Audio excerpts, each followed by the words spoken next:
एक बार की बात है, एक शहर में एक लड़का रहता था। स्कूल से आने के बाद अक्सर वह अपने पिता के साथ काम पर जाया करता था। उसके पिता एक घोड़े के अस्तबल में काम करते थे।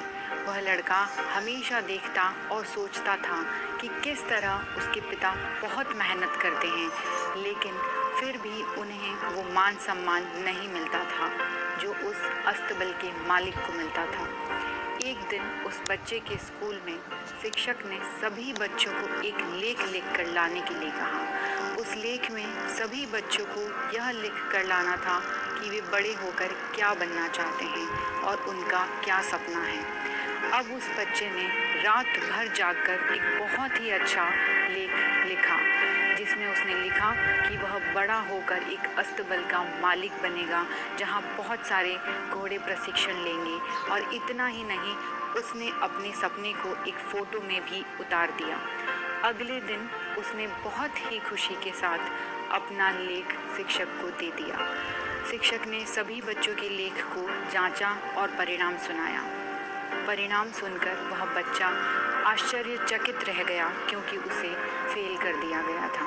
बच्चे ने शिक्षक से जाकर पूछा कि आपने मुझे फेल क्यों कर दिया। शिक्षक ने कहा, अगर तुम भी बाकी बच्चों की तरह वास्तविकता से जुड़ा हुआ लेख लिख कर लाते तो मैं तुम्हें पास कर देता। तुमने जो लिखा है वो पूरी तरह से असंभव है।